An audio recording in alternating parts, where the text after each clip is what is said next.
BJP আমাদের এই যে চিকিৎসার একটা ব্যবস্থা করে অনেক গরিব মানুষদের আমাদের মনে করেন সুযোগ সুবিধা করে দিল, এটার জন্য ধন্যবাদ। আর আমাদের তো নাহলে অনেক দূরে যাইতে হয়, রংপুর ওদিক চিকিৎসার জন্য যাইতে হয়।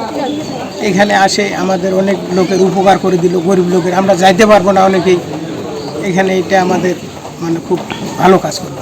ফ্রি ওষুধ দিচ্ছে এখানে, আবার চিকিৎসা দিচ্ছে, ভালো ভালো ডাক্তারও আসতেছে। বিজেপি অনেক পরিশ্রম করে এটা আর কি আয়োজন করছে আমাদের জন্যই। হ্যাঁ খুশি, আমরা খুশি, মানে অনেক খুশি। কয়েকদিন থেকে ওরা অনুষ্ঠান হিসাবে প্যানেল করে আমাদেরকে গরিব হিসাবে, আমরা এই এলাকার মানুষ খুব গরিব, বর্ডার এলাকা, উত্তরবঙ্গের মধ্যে সবচেয়ে নীরব, সবচেয়ে খুব গরিব লোক।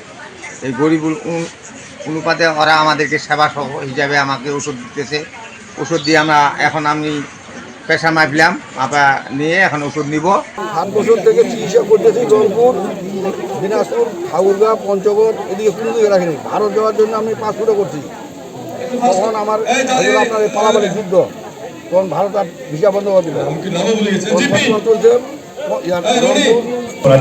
মাদক বিরোধী অভিযান, মানব পাচার, এগুলো নিয়ে আমরা কাজ করি। আমরা জানি এর পাশাপাশি আমরা সীমান্তে সাধারণ মানুষের আস্থা অর্জন করার জন্য আমরা বিভিন্ন রকম কর্মসূচি নিয়ে থাকি।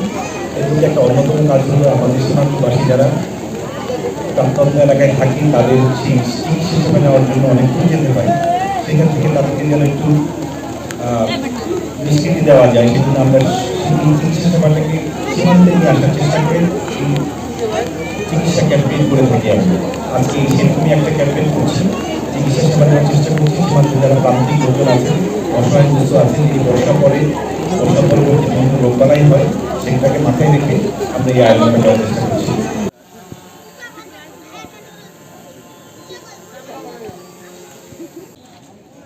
আপাতত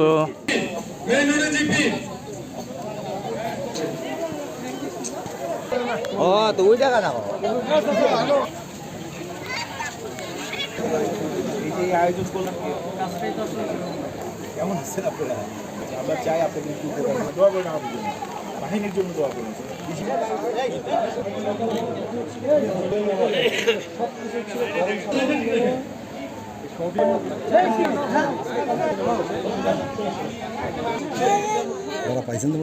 একসাথে হামলা যেহেতু ওষুধ নিতে যাবে দিকে আমিও যাচ্ছি।